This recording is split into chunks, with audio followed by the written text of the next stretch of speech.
जय सिया राम।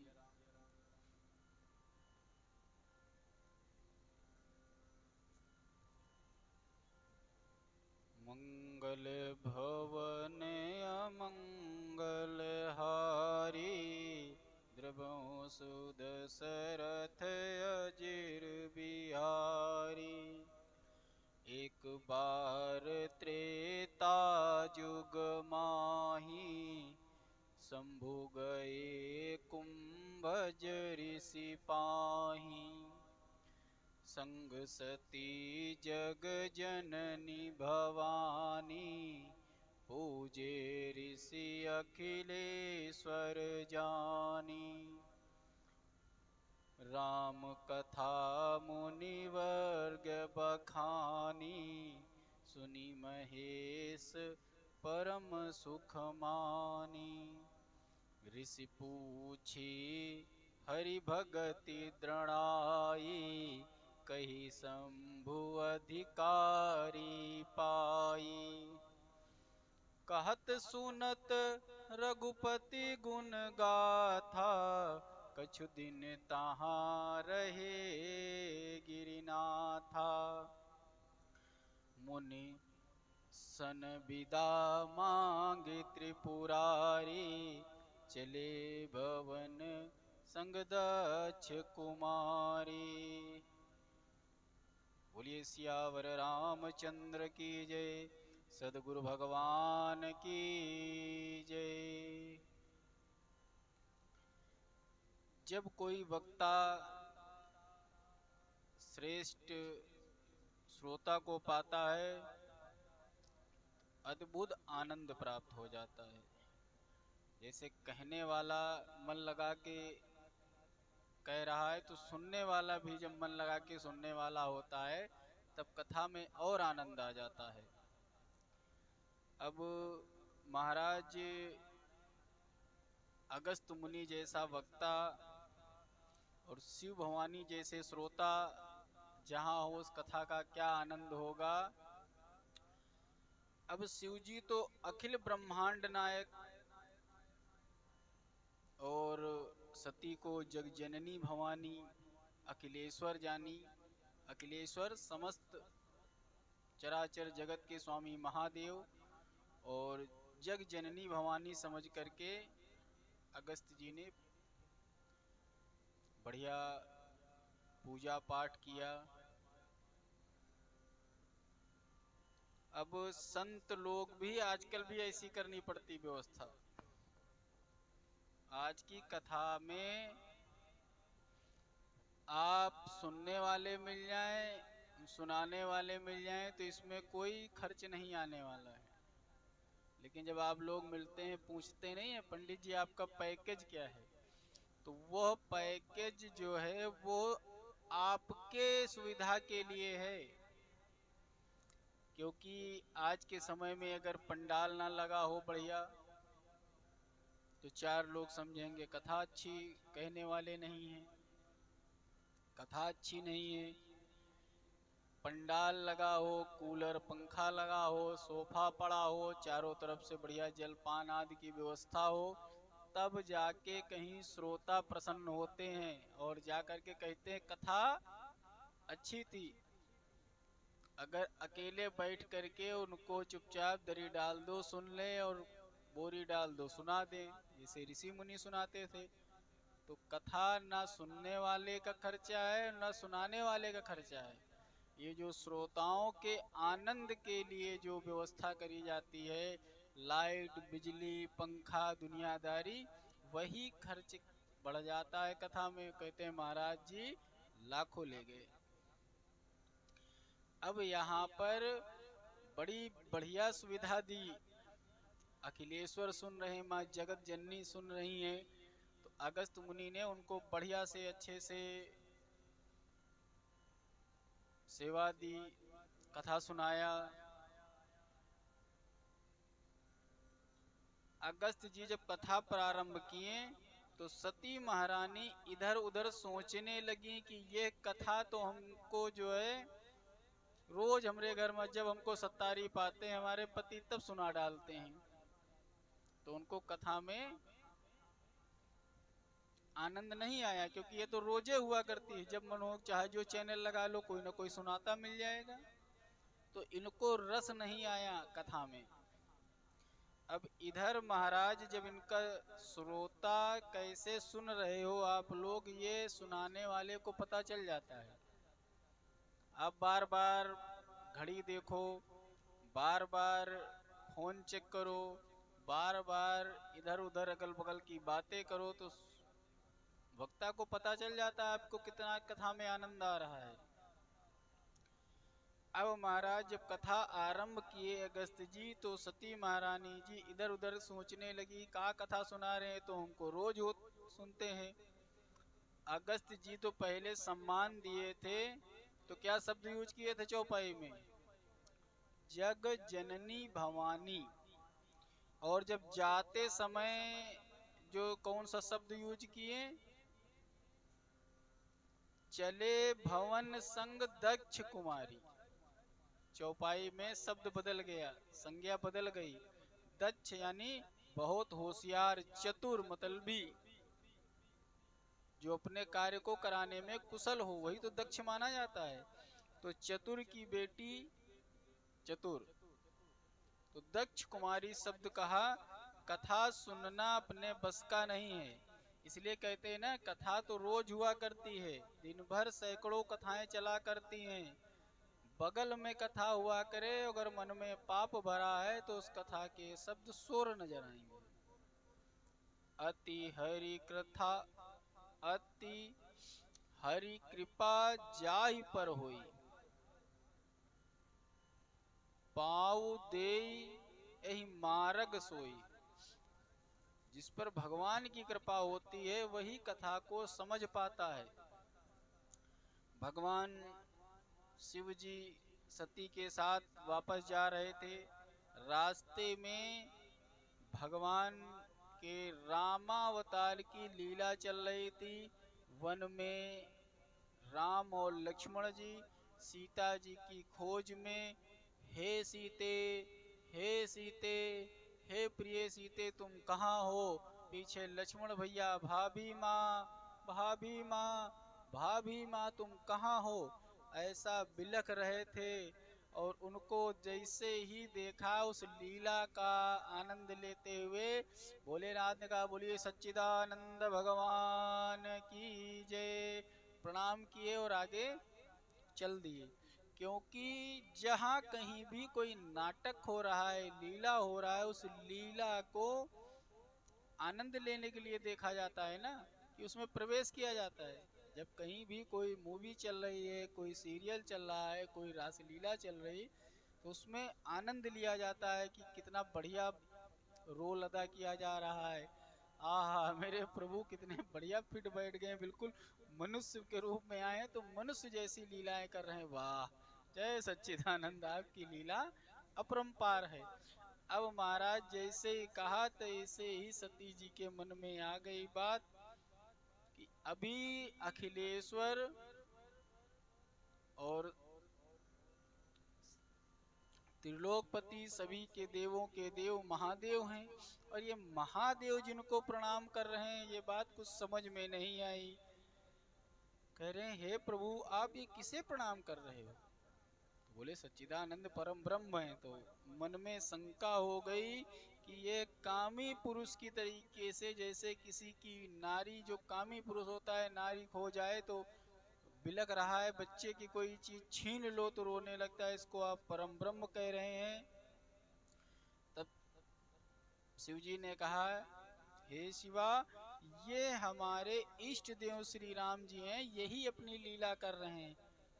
अति विचित्र रघुपति चरित, जानई परम सुजान, जे मति मंद विमोह बस, हृदय धरई कछुआन। महाराज भगवान शिव जी ने सती को बहुत समझाया कि वही जिनकी कथा सुन के आ रही हो। अच्छा, देवों के वर्ष, देवों के समय बड़े विशिष्ट हैं। उस श्रीमद् भागवत में आता नहीं, जिस जब अपनी राजा रेवत अपनी पुत्री के लायक कोई विवाह करने के लिए, वर खोजने के लिए ब्रह्मा जी के पास पूछने गए, तो जितनी देर में वहां नृत्य हो रहा था, नृत्य समाप्त होकर के जलपान हुआ, उतनी देर में यहाँ एक युग कई बीत गए। तब श्री राम यहाँ पर भगवान की कृष्ण लीला चल रही थी। तब ब्रह्मा जी ने कहा जब आए थे तब योग्य नहीं था, इस समय जाओ शेषनाग अवतार में बलराम जी हैं, उनके साथ में अपनी पुत्री का विवाह करो जा करके। और जरा सा देर किया तो फिर एक युग और दूसरा अवतार चला जाए, कलयुग में भी मैरिज हॉल वगैरह बुक करना पड़ेगा, तब तो कलयुग में शादी करना बहुत महंगा हो जाएगा। बोलिए हमारे गुरुजी क्या कहते हैं, बुरा न मानो होली है। बोलिए वृंदावन बिहारी लाल की जय, सियावर रामचंद्र की जय। चाहे राम कहो चाहे श्याम कहो, लेकिन सच्चिदानंद भगवान सब एक ही हैं।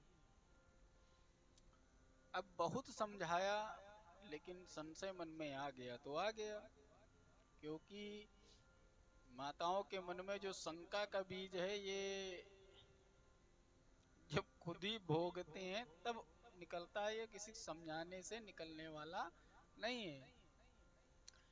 अब जब बहुत हो गया तब क्या कहा, एक चौपायती होई है वही जो राम रचि राखा, जैसे जाय मोह भ्रम भारी, करो सो जतन विवेक विचारी। जाओ, जैसे तुम्हारा ये मोह जो भ्रम है ये दूर हो, लेकिन जो कुछ भी करना बहुत सोच विचार के करना, क्योंकि तुम जिसके पास जा रहे हो मेरे आराध्य हैं। कोई ऐसी घटना या ऐसी परीक्षा भी लेना तो किसी अपने आत्मसम्मान का और दूसरे के सम्मान का ध्यान में रख करके व्यवहार करना चाहिए जीवन में। अब सती जी भगवान की परीक्षा लेने की मन में बात आ गई, तो सोचा कि ये जिसके लिए परेशान है लाओ वही बन जाए। तो भैया लीला जब हो रही, उस लीला में प्रवेश करने के लिए सीता माता का रूप लेकर के चली गई। अब महाराज समझ में नहीं आया कि क्या किया जाए। इया शंभु अस मन अनुमाना, दक्ष सुता कहूं नहीं कल्याणा। नारद जी को शिव जी ने समझाया, यहाँ सती जी को शिव जी समझा रहे हैं, लेकिन जब देवों के देव महादेव आदि गुरु शंकर जी इसको समझा रहे हैं, बात समझ ना आए। क्योंकि जिंदगी में कभी भी कहते हैं 4 लोगों की परीक्षा नहीं लेनी चाहिए। किसकी? मंत्र की, ग्रंथ की, संत की और भगवंत की।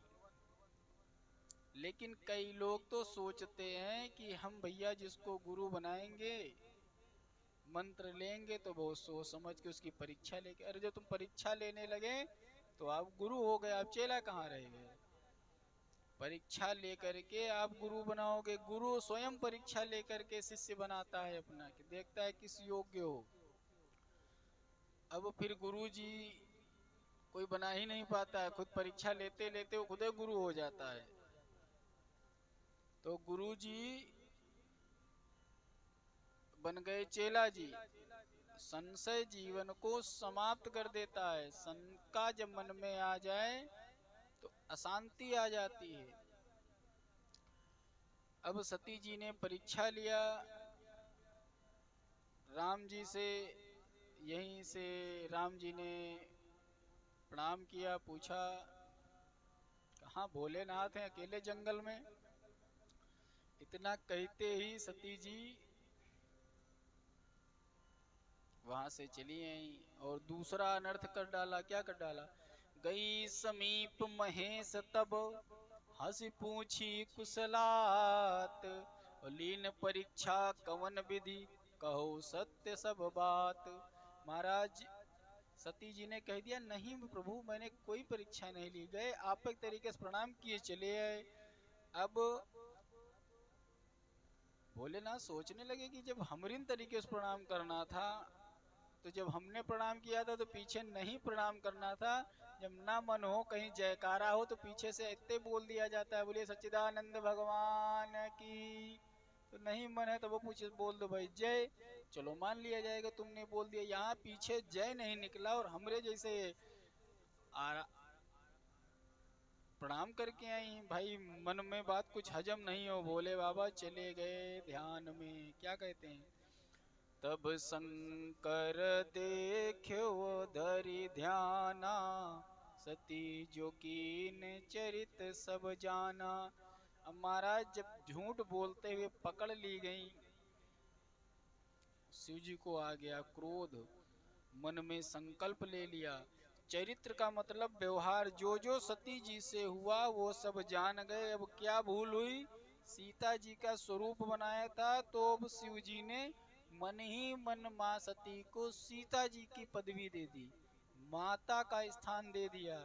भगवान शिव को इसीलिए बुरा लगा कि मेरी पत्नी ने मेरे माँ के जो है भेष बना लिया है। कभी कभी इसीलिए कहते हैं किसी भी दूसरे के परिवार में अपने से सम्मानित व्यक्ति के भी कभी वस्त्र नहीं धारण करने चाहिए। अब यदि मैं इनसे प्रीत रखता हूं तो महाराज मर्यादा भंग हो जाएगी। ऐसन सती भेंट मोहि नाही, शिव संकल्प कीन मन माही। और शंकर सहज स्वरूप समारा, लागी समाधि अखंड अपारा। महाराज यहाँ पर जैसे वापस आए और ध्यान में बैठे और समाधि लगा ली। देखो भाई, जब कोई बात बूझो तब बोलो, सौ वक्ता को मौन हरावे।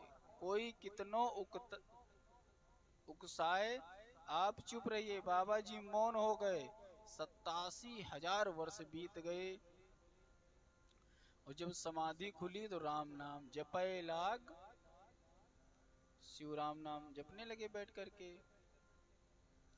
सती जी ने देखा कि बहुत दिनों बाद बाबा की समाधि खुल गई है, आकर प्रणाम किया तो शिव जी ने स्वयं उनको आसन दिया, आइए बैठिए।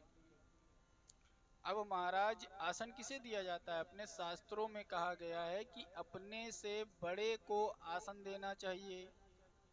सम्मान, आसन का मतलब सम्मान का प्रति। और यहीं पर एक शिष्टाचार है कि कभी भी छोटे को बड़े से कुर्सी मंगा करके नहीं बैठनी चाहिए।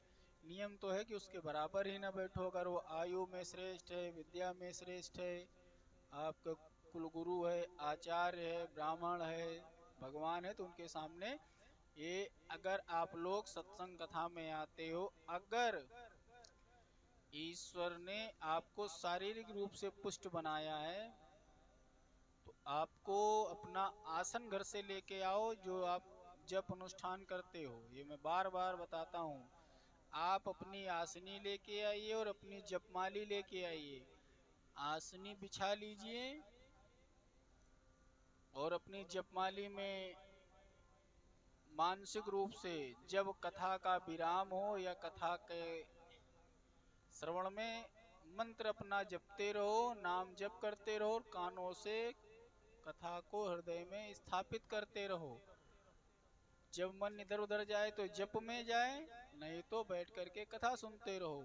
इसलिए ध्यान दिया जाता है, कभी भी पिताजी के द्वारा लाए कुर्सी पर पुत्र को नहीं बैठना चाहिए, ये हमारा संस्कार है। लेकिन बाबा ने आसन दिया।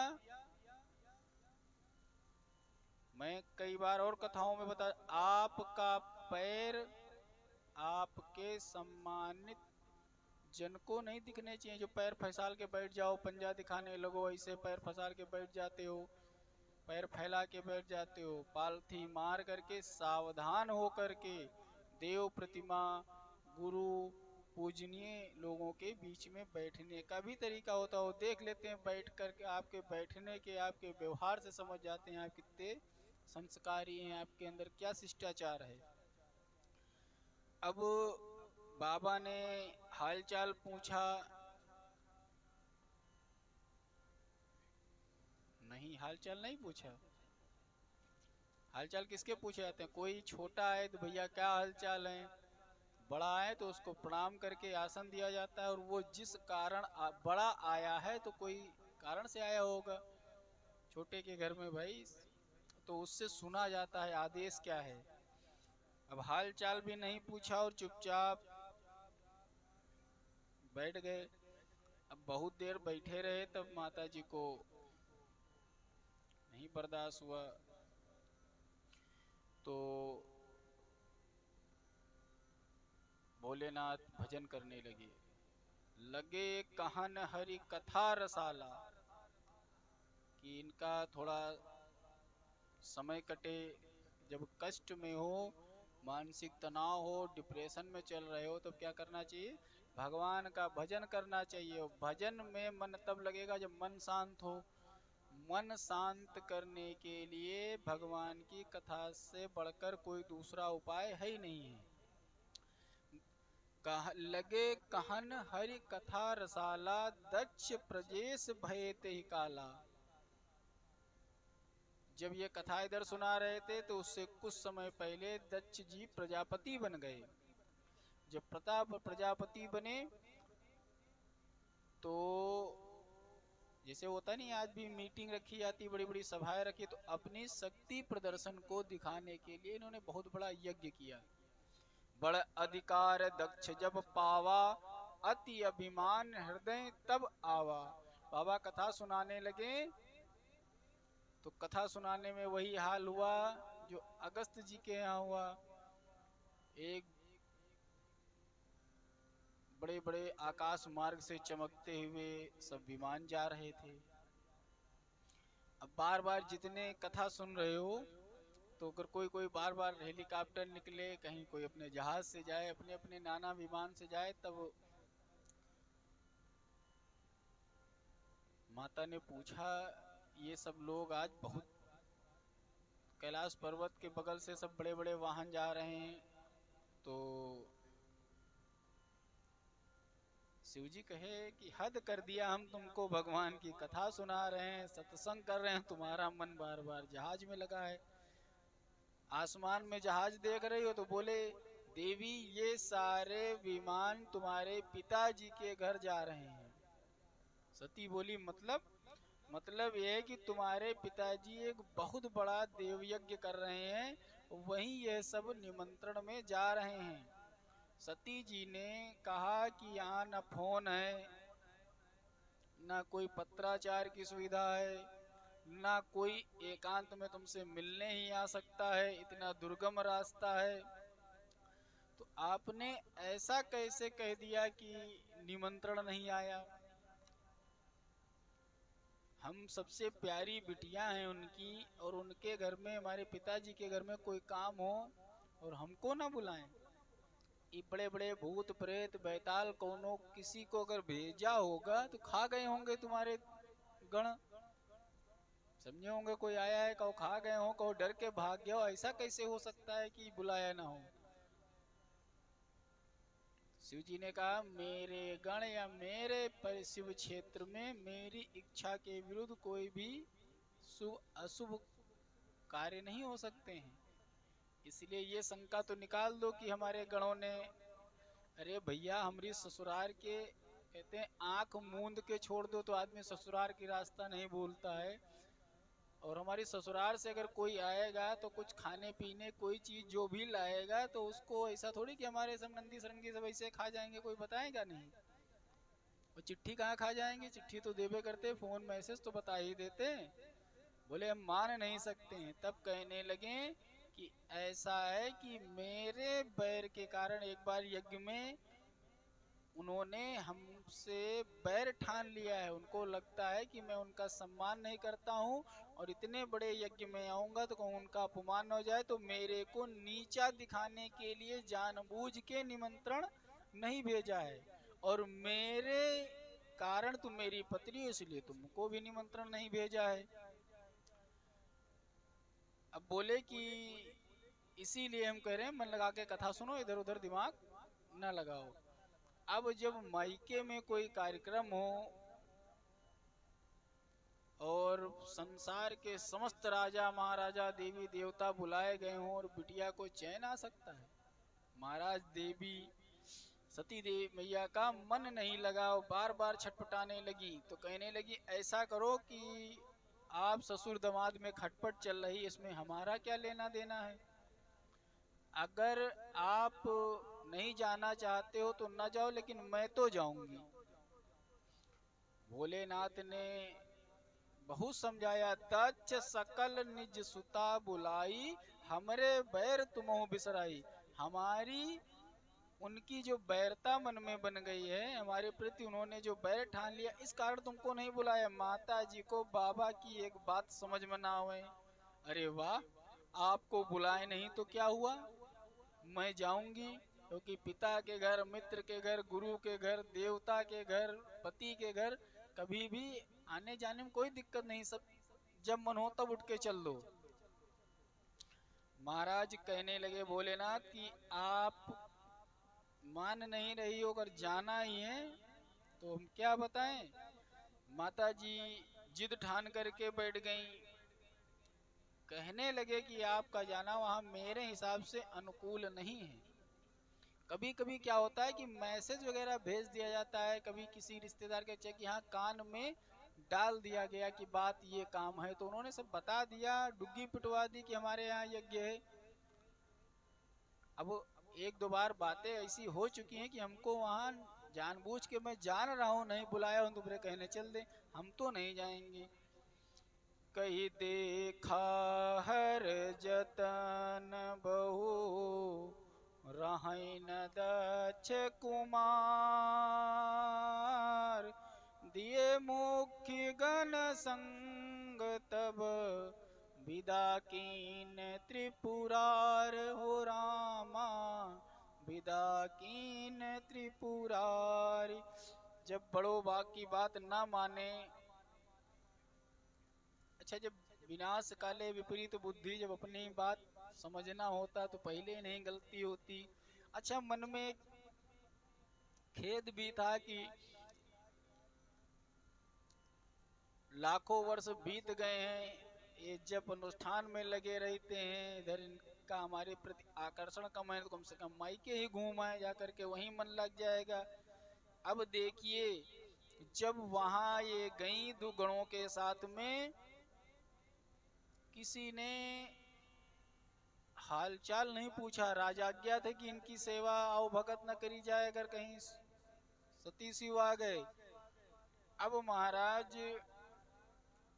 माँ तो माँ होती है, पिता ने मुंह फेर लिया। सादर भले ही मिली एक माता, और भगनी मिली बहुत मुस्काता। माँ करके गले से लगाई, प्यार किया।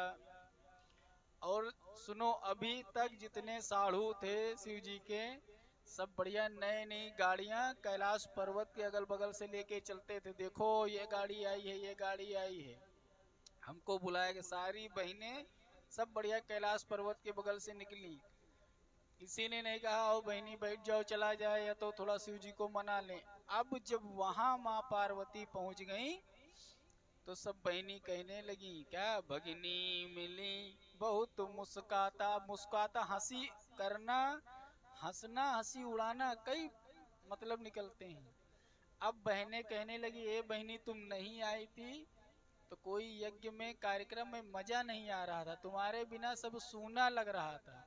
और पीछे से कह रही देख लो, न गाड़ी न गड्ढा न न्योता, और बैल पे बैठ के चली हैं, इनको कोई न बुलाया न कुछ। तो वो हंसी भी उड़ाई गई। लेकिन क्या होता है, अपनों की बात जब होती है तो वो व्यंग लगता है, रे सब बहनियां हैं, भैया हैं, सब घर के ऐसे कहते हैं, इनको कोई। अब सती जी ने यहाँ तक तो सब सहन कर लिया, लेकिन मंडप में गई जहाँ देवताओं के स्थान बने हुए थे, देखा सभी देवी देवताओं के यज्ञ भाग अपना अपना निकाल ले रहे हैं, सबके स्थान नियुक्त हैं। शिव जी के लिए निमंत्रण छोड़ दो, उस यज्ञ में कोई भाग ही नहीं निकाला गया, कोई स्थान ही नहीं दिया गया। अब महाराज जैसे ही शिव की, इतना भी हो ना, माँ क्रोध में आ गई, शिव का भाग नहीं देखा, तो यहीं पर मारे क्रोध के सती मैया का एक स्वरूप बन गया।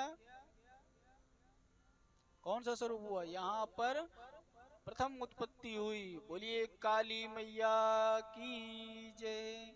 महाकाली स्वरूप में एकदम से पूरा चेहरा काला पड़ गया कि, और क्रोध में बोल दी। क्या बोल दी? सुनो सभासद सकल मुनिंदा, कही सुनी जिन शंकर निंदा, सो फल तुरत लाभ सब काहू, भली भांति पछताव पिताहू। यहाँ जितने भी सभासद हैं सुनिए, जिन्होंने यहाँ पर बिना शिव के आमंत्रण के मंगलाचार किया है, यज्ञ का अनुष्ठान किया है, वो जिन्होंने इसका मतलब शिव की निंदा करी है, और जो फल ये काम किया है, इसका फल बहुत बुरा मिलने वाला है। और पिता तुम बहुत पछताओगे आज। संत शंभु श्रीपति अपवादा, सुनिए तहां सुनिए जहां तहां असी मर्यादा। कहते हैं जहां संत की, शंभु की, श्रीपति की अपवाद हो रही हैं, सुनिए तहां जहां असी अपवादा। जगता जगता जगत के स्वामी महेश पुरारी महाराज बड़े मंद मंद मुस्का करके, क्या वो ये लीला नहीं देख रहे थे? लेकिन कहे थे न जाना। जगता मां महेश पुरारी, जगत जनक सबके हितकारी, पिता मंद मति निंदत तेहि, दक्ष शक्र संभो पहि देहि, तजियं तुरत देह तेहि हेतु, उर्गरहि चंद्र मौलि ब्रस केतु, अस कही जोग अग्नि तनु जारा, भयो सकल मख हाहाकारा। जाते जाते मैया सबको श्राप दे गई, सजा दे गई, और उसी क्रोधाग्नि में, कहते हैं योग अग्नि, हम तो यहाँ क्रोध अग्नि कहेंगे, कि क्रोध अग्नि में जब क्रोध की अग्नि जलती है तो दूसरे को तो बाद में कष्ट होता है, दूसरे को तो बाद में नुकसान होता है, सबसे पहले अपना नुकसान हो जाता है। मैया ने इतना क्रोध किया, उस क्रोध में योग अग्नि से अपना शरीर ही भस्म कर लिया। अब जाते जाते पूरा यज्ञ तो सन्नाटे मच गया। जो शिव जी को समझते जानते थे आधे देवता, तो तुरंत वहीं से चले गए, हाहाकार मच गया। अब सबको सजा जो मिलेगी मिलेगी। मैया का जैसे ही शरीर छोड़ने की बात हुई तो पूरे यज्ञ में मार काट मच गई। सबके माता पिता के कारण श्री सीताराम जी, इसलिए हमें शरीर को समाप्त करने के लिए सोचना भी नहीं चाहिए। कितना कष्ट उठाना पड़ता है, कितना मैया को आगे तपस्या करनी पड़ेगी, फिर दोबारा जब शरीर मिलेगा। यहाँ पर मरते मरते सती जी ने एक श्री राम जी की चरणों में ध्यान करते हुए एक वर मांग लिया। सती मरत हरिसन बर मांगा, जन्म जन्म शिव पद अनुरागा। इसीलिए कहते हैं कि भगवान का ध्यान करते हुए कि जो कुछ हुआ, लेकिन हमको जन्म जन्म में शिव जी की पति मिले। तई कारण हिम गिर ग्राह जाई, और जन्मी पार्वती तनु पाई। इसी कारण कल्या समयांतर से बहुत दिनों बाद, कहते हैं हिमालय राज के यहाँ माँ पार्वती के रूप में सती मैया ने जन्म लिया। माँ भगवती पार्वती के रूप में जब जन्मी तो नारद जी पहुंच गए, नामकरण किया और पार्वती जी को अपनी शिष्या बना लिया। पार्वती जी के गुरु कौन थे? नारद जी थे। अब हिमालय राज ने पूछा, जरा हमारी बिटिया के बारे में बताओ,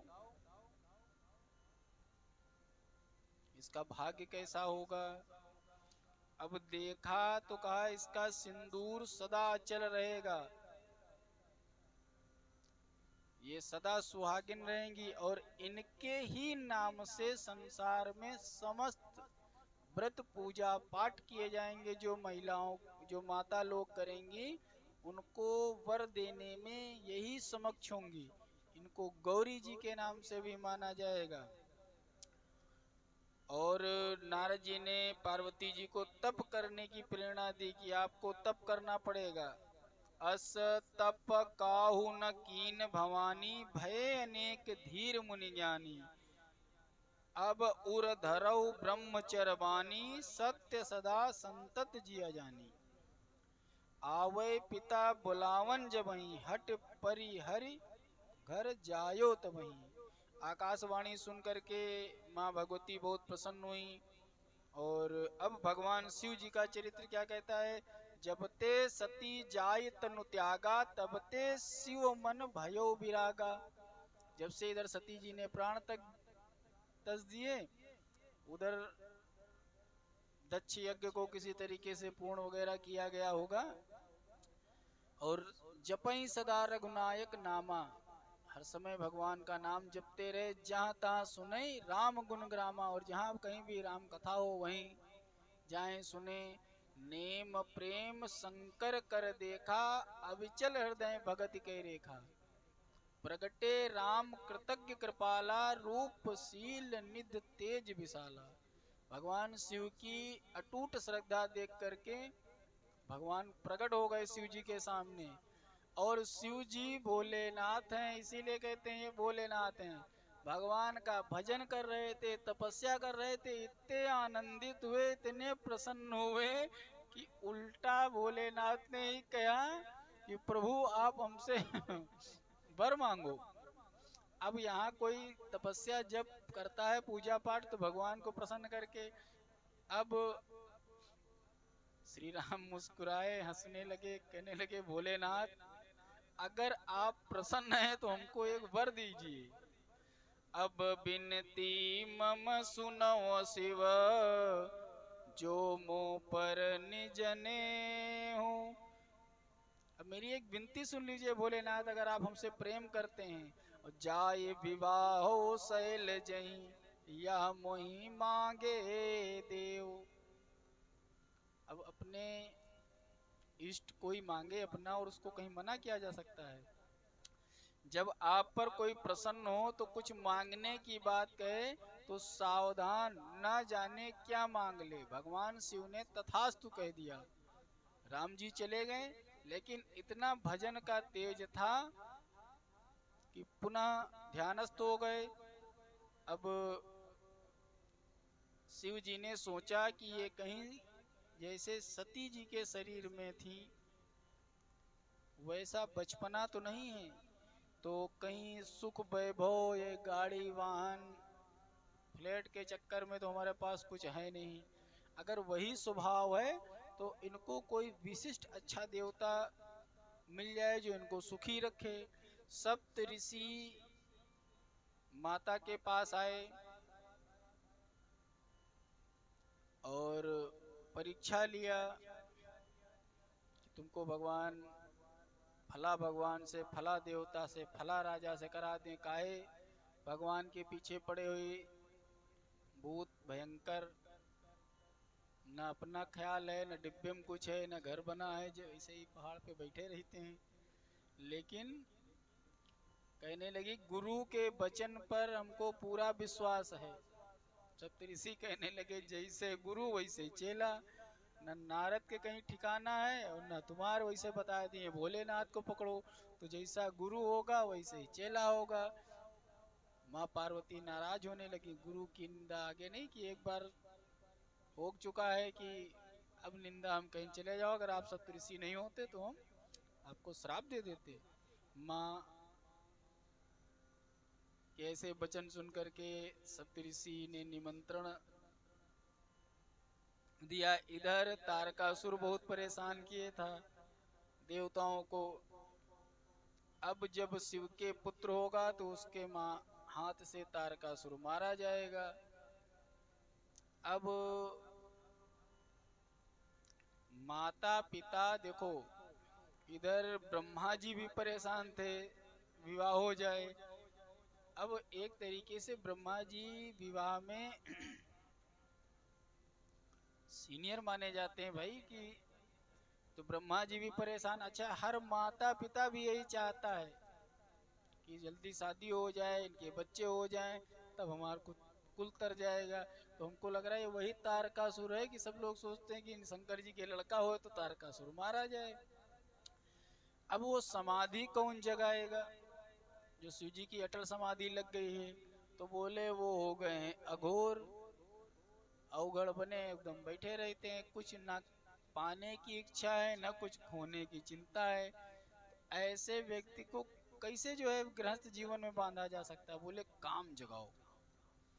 अब कामदेव भगवान शिव के पास पहुंचा और पुष्प के बाण चलाने लगा, लेकिन कुछ असर नहीं हुआ। कहते हैं शिव जी ने अपनी बीच की आंख खोली है कि ये कौन परेशान कर रहा है समाधि में, और कामदेव जल के भस्म हो गया।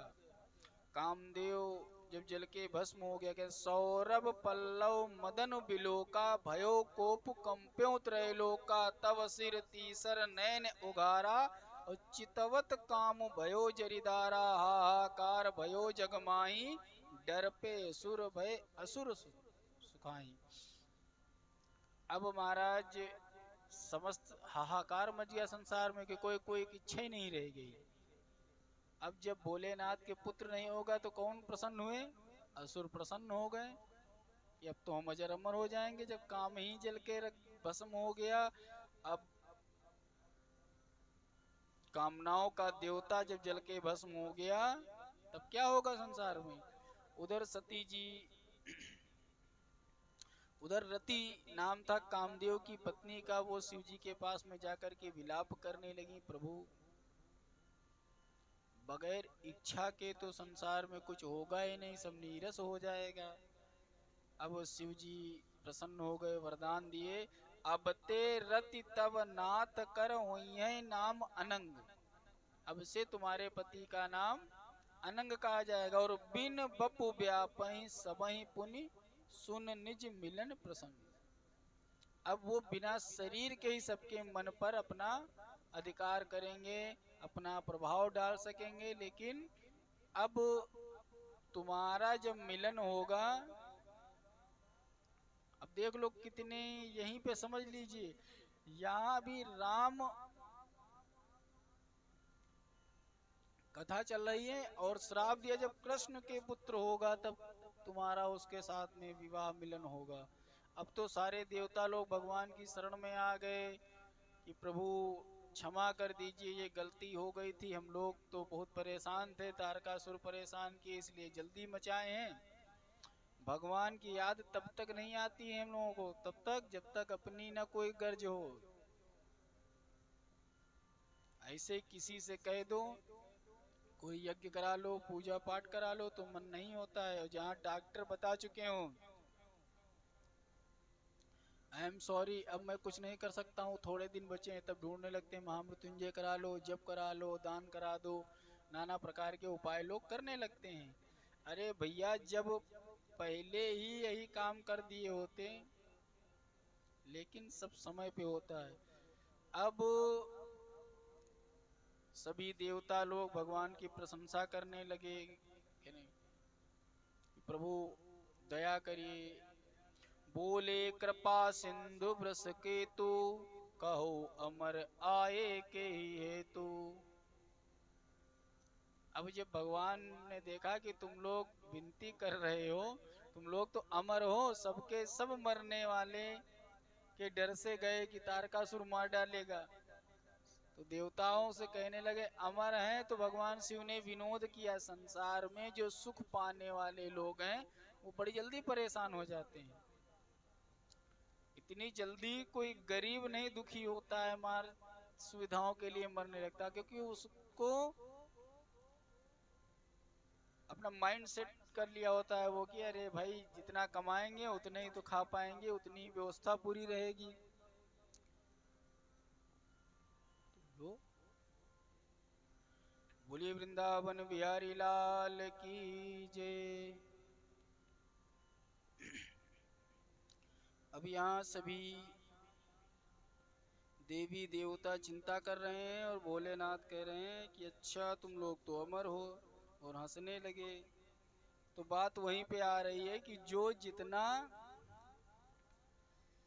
संपन्न होता है उसको उतनी सुविधाएं खोने का डर लगा रहता है।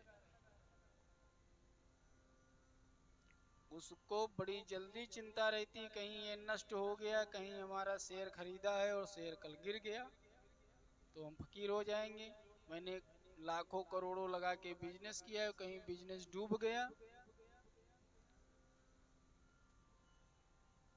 तो उसको चिंता ज्यादा रहती। अब सभी देवी देवताओं को अपनी भौतिक सुखों को छीनने की चिंता थी, स्वर्ग से गिराए जाने की चिंता थी। तो जैसे ही कम पड़ता है छाती पीटने लगते हैं। इसलिए परेशानियों से छुटकारा पाना चाहते हो तो भगवान का भजन करते रहो, पहले ही शिवालयों में जाते रहो, झाड़ू पोछा लगाते रहो, शिव जी की पूजा करते रहो, समस्त मनोकामनाएं पूरी हो जाएंगी। इसलिए बाबा जैसे ही पूछा सब देवी देवता चुप हो गए, ब्रह्मा जी की तरफ देखने लगे। सकल सुरन के हृदय यस शंकर परम उछाऊ, निज नप नहीं देखा चही नाथ तुम्हार बियाओ। अब ब्रह्मा जी ने अपनी वही बुजुर्गों वाली एक चाल चली कि महाराज अपने जैसे पिताजी जब लड़का ना मान रहा हो, उदाहरण दे रहे हैं, देखो शिव जी तो कौन पिता है कौन गुरु है सब परे हैं, आदि देव हैं, लेकिन कहते नहीं जैसे कोई मनाओ तो भैया तनिक मान जे तू आखिर से तुम्हार भी आओ देख लेते हैं। ऐसे तो होता नहीं भैया मान जाओ तुम, ये आखिर से यही जिंदगी में तुम्हारा भी आओ देख लेते हैं। कोई जल्दी शादी करना होता तो बुजुर्ग लोग यही मंत्र लगाते हैं। तो यही कहा निज नए नहीं देखा चाहिए, आपकी समाधि कहीं दोबारा लगी तो ये ब्रह्मक जीवन भी खत्म हो जाएगा, दूसरा कोई ब्रह्मा आ जाएगा, तो हमको आपका विवाह देखना है, नाथ तुम्हारा विवाह। बाबा ने कहा सुनो, हम देख रहे हैं किसी देवता के कोनो उछामन में एक ही बात है, जल्दी विवाह कर लो जल्दी विवाह कर लो। और जब विवाह हो जाता है तब क्या कहने लगते हैं घर वाले, अरे कुछ पोती पोता का मुंह देख लेते यही जिंदगी में। तो तारकासुर कैसे मरेगा जब शिव जी का पुत्र होगा। अरे भैया बच्चों का विवाह कर दिया तो उसके बाद कोई मुक्त हो जाता है, नए नए प्रपंच चालू हो जाते हैं। और अच्छा यहाँ पर सामाजिक रूप में भी है,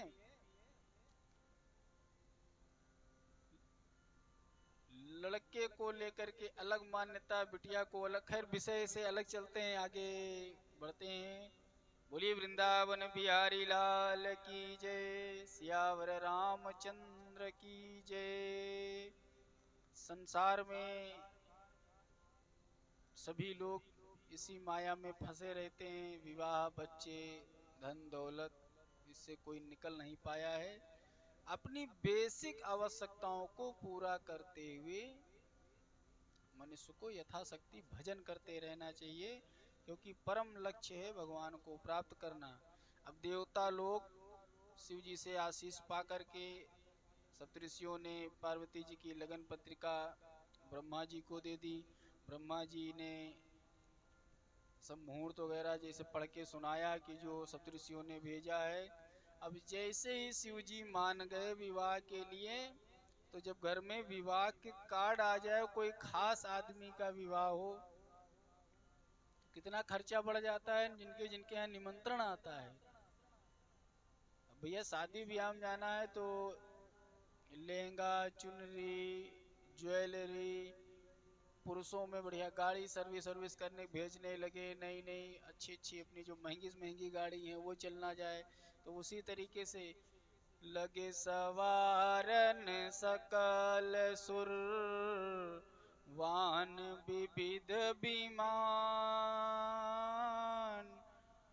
होई सगुन मंगल सुभग, करई अप्सरा गान हो रामा, करई अप्सरा गान।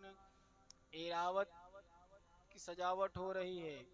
मातली इंद्र के यज्ञ, इंद्र के रथ, इंद्र का सारथी है मातली, वो बढ़िया जो है मन की इच्छा से चलने वाला, उसको डेंट पेंट के लिए पूरा लगा दिया गया। कुबेर अपने पुष्पक को पालिश करवा करके बढ़िया खड़ा किए हैं।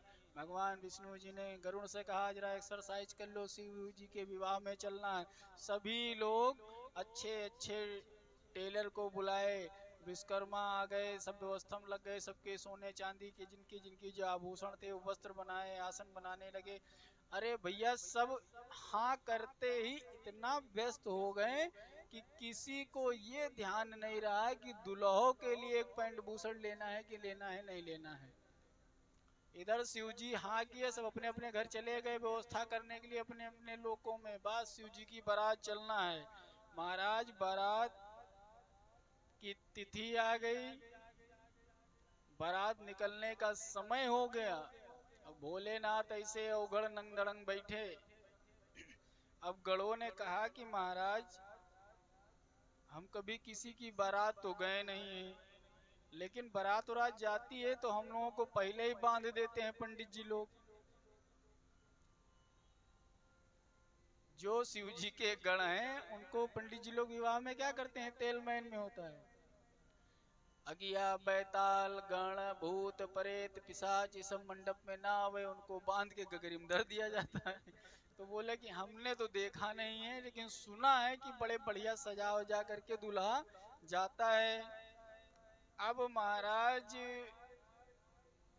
एक शमशान वाला था, उसने कहा कि नहीं हमने एक दो बार देखा है रात में विवाह लोग करते हैं, और तो तुमने कैसे देख लिया।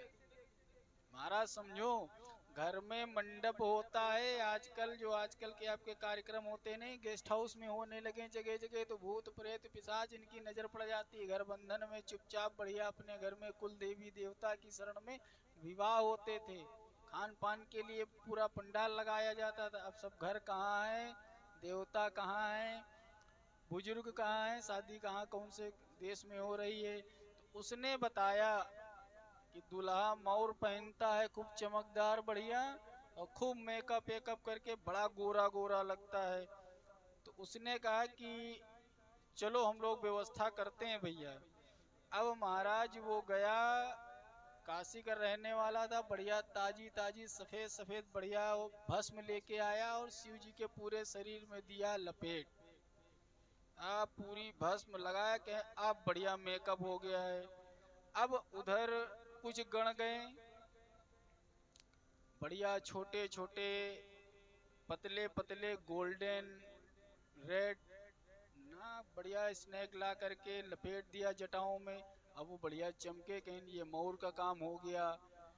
एक सांप को जनेऊ बना के पहना दिया, एक करिया करिया बढ़िया खूब चमकदार कोबरा जो पलटे तो लगे कि हीरों से जड़ा हुआ हार है, गले में पहनाया। और बाघ की चर्म से एक सर्प को दिया बांध। अब सर्पों का हार पहना दिया गया, केकड़ा बिच्छू जितने भी बढ़िया चमकने वाले सब थे सब शान लटका दिया भोलेनाथ के सिर। यहाँ कंकड़ में लटके बिच्छू, कानों में बिच्छू, बढ़िया सांप आप जो बढ़िया शिवई सुमंगल करही सिंगारा जगटा मुकुट अहि मोर उता समारा। बाबा कहते हैं कुंडल कंकन पहिरे ब्याला, और तन विभूति पर केहरी छाला, और शशि ललाट सुंदर सिद्धि गंगा, शशि ललाट सुंदर सिर गंगा, बढ़िया फवारा निकले गंगा जी का। नए नए तीन पवित्र भुजंगा, और गरल कंठ उर नर सिर भाला, अशिव भेष शिव धाम कृपाला, कर त्रिशूल अरु डमरु बिराजन, चले बसा चढ़ी बाजे बाजन, देखी शिवै सुर त्रिय मुस्काई, बरलायक दुल्हन जगनाई। अब महाराज उसको वो शिव है यानी शुभ, और अशिव जैसा भेष बनाए, काना कुंडल कोई जो औरतें देखें रास्ते में, कहें अरे दादा ये भूत प्रेत जा रहे हैं कि महाराज। जब ऐसे ही शिव गण थे, अब भगवान आगे निकले तो जैसे गाड़ी चौराहे मिलती है, भगवान विष्णु ने देखा कि भैया इसमें तो बड़ा गड़बड़ है मामला, तो कहने लगे कि ऐसा करो कि अपने अपने समाज से चलो, क्योंकि तुम्हारा एको भूत अगर देवताओं के घोड़ों ओड़ों के आगे चला गया तो या तो घोड़ा भड़क जाएंगे या हाथी भड़क जाएंगे और बड़ा गड़बड़ हो जाएगा। तो ऐसा करो कि अलग अलग ग्रुप में चलो, तो पता चल जाए ये फलाने जगह के राजा महाराजा आ गए, फलाने देवता आ गए, तो वहां सुविधा रहेगी। महाराज जी कहते हैं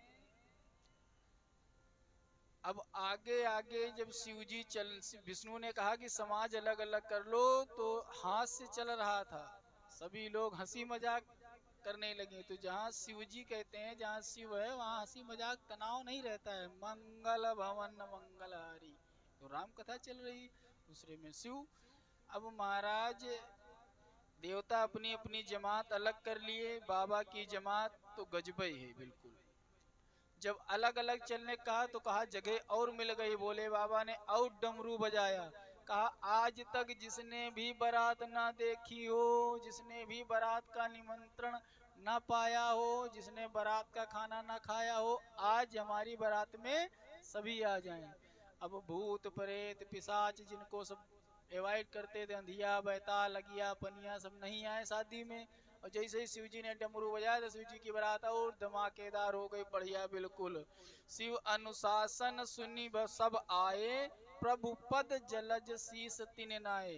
नाना बाहन नाना भेसा, बिहंगे शिव समाज निज देखा। को मुखहीन विपुल मुख माही, बिनु पद कर को बहु पद बाहु।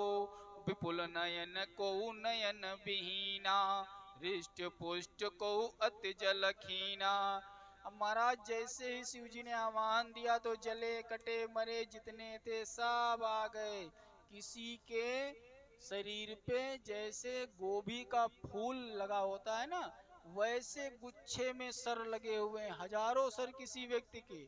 और किसी का बिल्कुल मुख ही नहीं, जैसे बंद गोभी बिल्कुल बंद है, कहाँ से खाता होगा। कोई पेट ही पेट वाला है तो गले में खाली सरकटा है, उसमें डालते रहो पेट से निकलता रहे। महाराज कोई हाथे वाला है, कोई बहुत मोटा है, तो किसी को बिल्कुल उड़ रहा है हवा में। शिव जी की बारात देख करके सब बौरा गए एकदम, अरे बाप रे बाप, ई दुल्हा बारात है बिल्कुल। किसी देखो कोई कुछ कहना नहीं, कुछ सुनना नहीं, सब चुपचाप हो गए। भोलेनाथ जी का जो समाज है अगड़ है खंगड़, इनको कोई नहीं पूछता। जिसको कोई नहीं पूछता है उसको भोलेनाथ पूछते हैं। अरे भैया भूत प्रेत कौन रखेगा अपने घर में, क्या ना। तन खीन को अति दीन, पावन को अपावन गति धरे। भूषण कराल कपाल कर सक सद्य सोनित तन भरे। खर स्वान सुवर श्रगाल मुख गन, कोई गधे का मुख लिए, कोई कौवे का, कोई सुअर का, कोई सियार का। क्या है, स्वर स्वान सुवर श्रगाल मुख गण, भेष अगणित को गनय। बहु बहुजिन सभेत पिशाच जोगी, जमात बरनत नहीं बने। और शिव जी के बारात में गाजा बाजा कौन संट सुर बनाएगा। यहाँ पे शिव जी का डमरू ही सुरीला है, लेकिन शिव गणों को कोई डिब्बा पीट रहा, कोई बाप, कोई ओ करके बम बम भोले लगा रहा मुंह से खूब शोर में। आप जैसे ही बारात देखा है सब नाचे गाँव गीत रामा, परम तरंगी भूत सब रामा। देखत अति विपरीत सिया रामा, बोलहि बचन विचित्र सिया रामा। जस दुल्हा तस बनी बराता, कौतुक विविध होई मगु जाता। यह से सब सेन निहारी, हरि देखी अति भय सुखारी। शिव समाज जब देखन लागे, बिडरी चले वाहन सब भागे। महाराज जब भूत प्रेत एक साइड में होने लगे, गाड़ियां पार्किंग में लगने लगी, आप भैया विष्णु जी की जमात जब देखी तो बड़े प्रसन्न हो गए कि लग रहा है ये दुल्हा है। सब अगवानी सेवा करे के लिए जब विष्णु जी की तरफ से कुछ भाई कोई बारात में जाए ऐसे अवघड़ बन के, कोई बढ़िया टाई बेल्ट लगा के महंगी महंगी गाड़ियों साथ में बढ़िया बैठे जाके, तो लोग वही समझेंगे। अब बाराती लोग जब अगवानी करने लगे तो भगवान ने बताया हम नहीं दुल्हा हैं, ये जो बैल पर बैठे हैं भोलेनाथ। और बैठने की एक और नियम था, बैल का मुख आगे था, भोलेनाथ पीछे, क्योंकि वो हर समय नहीं चाहते थे कि हमारे प्रभु, कहते नहीं दे अपने से इच पीठ नहीं दिखाएंगे अपनी हम, तो भगवान पीछे पीछे आ रहे थे तो भोलेनाथ उल्टा बैठ गए। अब सब बाराती लोगों की जो भैया नियम हुआ है, तो वो अगले वीडियो में हमारे शिव पुराण में आप कि जो शिव जी की बारात की कथा थी। अब यहाँ सब जैसे ही हाल चाल लिया, तो मैना मैया ने जब सुना कि ये भोलेनाथ का ये वेश है, और जब अगवानी करने आई तो थाली वाली गई मैना मैया की छूट हाथ से, राम से बेहोश होके गिरी। होश आया, पार्वती मैया ने खूब समझाया, तब कहने लगी अरे जाओ कहीं, तुम भले आत्महत्या कर लो, डूब मरो जाए के, लेकिन ऐसे देखने में अमंगल वेश बौखल वेश रात भर में सब चिल्लाएंगे सियार कुकुर बिलार, रात रात भर तुम हिमा रहना छोड़ दो, पगला जाओगी, यही जिंदगी से अच्छा है तुम कहीं मर जाओ जाके, जीते जी हम इनसे विवाह नहीं होने देंगे, अपनी नहीं कुछ करोगे अपने हाथ गला दबा देंगे अपनी बिटिया का, लेकिन ऐसे दामाद को हम अपनी बिटिया नहीं देंगे। अब महाराज माँ समझाने लगी कि ये सब शादी विवाह विधि के विधान है, पहले से ही तय होता है कौन किसको कब मिलेगा, जिससे होना है वही हो जाता है, सब प्रकृति की परंपरा है। मैना का ये भाव देखकर जब पार्वती माता समझाने लगी कि हे माता, गुरुजी ने कहा था, जैसे ही नारद का नाम लिया है तैसे ही लोग, जैसे लड़के शादी ब्याह में कुछ हो जाए तो मंझिया को गरियाने लगते हैं, ढूंढ ढूंढ के ये नारद का हम का बिगाड़े थे भैया, नारद कर्म का बिगारा, भवन मोर जिन बसत उजारा, साचू उनके मोहनावा, उदासीन धन धाम न जाया। अरे जरसो तुमका देख के उनके मुंह नहीं लगा, इतना मंत्र दे दिए, इतनी मेहनत की, इतनी तपस्या की, और इनको प्राप्त करने के लिए इतनी मेहनत करी। अरे नारद हमार का घर सब पूरा फूंक दियो, घर पर कह रहे हैं क्या कहते हैं, घर पर पालक लाज न भीरा, दूसरा क्या कहते हैं, बांझ की जान प्रसव की पीड़ा, जाके जाए न पांव बेवाई ते का जाने पीर पर आई, जिसके एक पैरों में फटता है रोग होता है, जिसे रोग क्या है, वो जाड़े में प्रकृति होती, पैर में बीमारी फटती है महाराज, जितनी दर्दनाक होती, लेकिन जिससे नहीं फटी है वो उसका दर्द, वो दर्द वही बता सकता है जिसके पैर में बीमारियां, अब जब ठंडक शुरू हुई है तो बीमारियां निकलना शुरू हो जाती जिनके फटती हैं। बोलिए सियावर रामचंद्र की जय। नारद जी को जब कोसने लगे तो नारद जी ने कहा आदि शक्ति की मैया है, कहीं क्रोध में कोनो श्राप न दे दें। सप्त ऋषि के साथ में समझाने लगे, आकर के सब लोगों ने समझाया,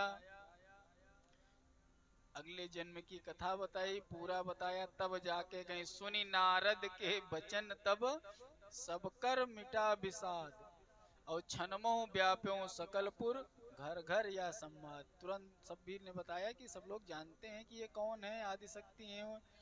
अब महाराज ब्रह्मा जी से कहने, ब्रह्मा जी ने विष्णु जी ने सबने प्रार्थना किया, तो जिस स्वरूप का वर्णन किया था कि जब भगवान को नहलाया धुला करके जब राजसी वस्त्र पहनाए गए, तब सबको पता चला कि सत्यम शिवम सुंदरम, कोई सत्य है तो शिव है, और सुंदर है कोई तो शिव है, और शिव ही है तो शिव है।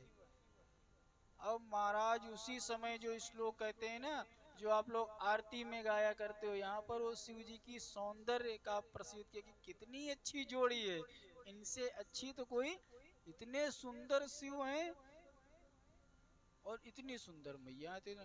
कर्पूर गौरम करुणावतारम संसार सारम भुजगेंद्रहारम, कपूर के समान गोरे, करुणा के अवतार। इनको लोग अमंगल करे थे, लोग डर डर के भाग रहे थे, इनसे बड़ा तो करुणामय दयालु कोई है ही नहीं। और जिस संसार की बात कर रहे थे, सुंदरता सुंदरता, यही तो सार है। सार का मतलब समझते, अर्क निकालना, कोई चीज का जब अर्क निकालना हो तो उस छाल को कूटो, पानी में थिराओ, और उसका सिंचन आयुर्वेद में, तब जाके सुई की नोक के बराबर कुछ अणु प्राप्त होते हैं, वो सार। भस्म भगाने वाले आयुर्वेद वाले जानते हैं सार कैसे निकाला जाता है। बहुत पूरे जीवन भर पर पराग कण ला ला के मधुमक्खियां जब निकालती हैं, जो शहद बनता है वो सार है वो जी। अब शिव जी का, पार्वती जी का जब देखा है स्वरूप, सदा वसंतम हृदयारविंदे भवम भवानी सहितम नमामि, सभी ने भोलेनाथ और पार्वती जी को प्रणाम किया। शिव और भवानी का विवाह किस प्रकार होता है, बाबा लिखते हैं, गही गिरी से कुश कन्या पानी भवही समर्पे जानी भवानी, पानी ग्रहण जब कीन महेशा ही हर से तब सकल सुरेशा, दायज दियो सम्मति पुनि कर जोरी हिमगर कहो, का देव पूरन काम शंकर चरण पंकज गेहो। महाराज सभी लोग शिव विवाह के साक्षी बने, बड़े आनंद से शिव विवाह हुआ, विदाई हुई। अब महाराज यहाँ पर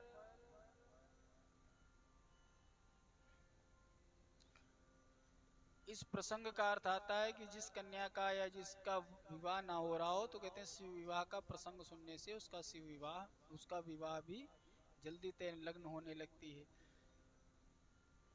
जगु जान खन्मुख जन्म कर्म प्रताप पुरसारथ महा, तेहि हेतु मैं व्रस के तु सुत कर चरित संक्षेपई का, या उमा शंभु विवाहु जे नर नारी कहीं ते गावहीं, कल्याण काज विवाह मंगल सर्वदा सुख पावहीं। श्री भरतदास जी का प्रश्न था, राम कथा प्रभु पूछो तो ही। आप शुरुआत में देखेंगे याज्ञवल्क्य जी से भरद्वाज जी ने कहा था, मैं राम कथा के बारे, राम के प्रश्न सारे राम कथा के थे, लेकिन याज्ञवल्क्य जी ने किसका चरित्र सुना दिया, यहाँ पूछी राम कथा गई थी, अभी तो शिव सुना दिया, शिव कथा, शिव विवाह सुना रहे हैं। लेकिन बीच में एक बार भी भरद्वाज मुनि ने टोका नहीं कि कहे राम सुनाओ राम की कथा, सुना रहे हो तुम शिव कथा। एक बार भी बीच में नहीं टोके। राम कथा के ते अधिकारी जिनके सत्संगत यति प्यारी, राम कथा के वही अधिकारी हैं जिनको शिव भी प्रेम करते हो। शिव जिसको प्रिय है वही राम कथा का अधिकारी, जो शिव द्रोही को राम कथा नहीं मिलती है। जब जिसको शिव कथा में आनंद नहीं आएगा, उसको राम कथा क्या सुख दे पाएगी। इसीलिए हमको लग रहा है कि याज्ञवल्क्य जी ने टेस्टिंग लेनी चाहिए भरद्वाज जी की। देखें सत्संगत वाला है कि खाली एक वो कट्टरपंथी बना हुआ बिल्कुल। तो बोले नहीं, शिव कथा को भी बड़े प्रेम से, सत्संग का अर्थ है कि हमारे जीवन के केंद्र में सत्य उपस्थित हो जाए। अब महाराज सत्य का संग करते रहे, आनंद आने लगा। राम कथा को छोड़ करके शिव कथा भरत जी को सुनाए, ये जानने के लिए कि कथा में इनकी रुचि है कि नहीं है। यदि नहीं होगी तो बीच में टोक देंगे, आप क्या सुना रही है, यदि टोकेंगे बस यहीं से हम समझ जाएंगे कि ये राम कथा के अधिकारी नहीं है। शंभु चरित सुनि सरस सुहावा, जब शंभु का चरित्र सुना, शिव जी का चरित्र सुना, और भरद्वाज सुनि अति सुख पावा, जब महाराज भरद्वाज जी को आनंद आया और कहने लगे अहो धन्य तव धन्य मुनीसा, तुम ही प्राण सम प्रिय गौरीसा। तुम धन्य हो और हम समझ गए कि आप अच्छे राम भक्त हैं, इसमें कोई दो राय नहीं है। अब यागुलक जी कहते हैं भरद्वाज जी हमने आपको आजमाया है। भक्त वही है जो भेदभाव नहीं करता है। प्रथमई मई कई शिव चरित, बूझा मरम तुम्हार, और सुच सेवक तुम राम के, रहित समस्त विकार। तुम सच्चे राम भक्त हो कि तुमने ये परहेज नहीं किया, ये शिव जी की कथा सुना रहे, तुमको शिव कथा में भी आनंद आने लगा, इसलिए आप सच्चे राम भक्त और कथा के अधिकारी हो। अब श्री याज्ञवल्क्य जी भरद्वाज जी को कथा आरंभ करते हैं। इधर अवसर जान करके पार्वती मैया, पार्वती मत अवसर जानी, शुभ अवसर जानी, और गई शंभु पही मातु भवानी। महाराज शिव जी के पास में गई और कहने लगी कि हे प्रभु, सुना है कि आप कल्प वृक्ष हैं, कल्पतरु हैं, तो आपके नीचे जो बैठता है उसकी मनोकामना पूरी होती है, और हम तो दिन रात इस कल्प वृक्ष के रहते, तो हम कैसे दरिद्री बने हुए हैं, कैसे हम अज्ञान में हैं। तब भोलेनाथ समझ गए कि अब ये भगवान की कथा सुनने जाती हैं। अब महाराज यहाँ पर जैसे ही भरद्वाज जी ने पार्वती जी को कथा में प्रवेश दिखा, तो कहा कि एक बार कथा हो रही थी तो इन्होंने रोक दिया था, आज फिर रोकने आई हैं क्या। भरद्वाज जी कहते हैं महाराज पहले भी सती रूप में क्या किया, कथा में विघ्न डालने हैं। तो याज्ञवल्क्य जी कहते आज सुनने नहीं, आज विघ्न डालने नहीं आई हैं, आज तो कथा रूपी गंगा प्रवाहित करवाने के लिए आई हैं। इसीलिए कहते हैं विवाह के बाद सबसे पहले व्यक्ति को कि चाहे श्री रामचरितमानस सुने या राम कथा का एक बार श्रवण करे, तो उसके घर में उत्तम संतान की, संस्कारी संतान की प्राप्ति होती है।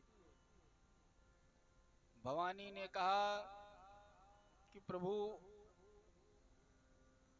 हमको श्री राम कथा का पान कराइए, हम आपकी शरण में हैं। बोलिए सियावर रामचंद्र की।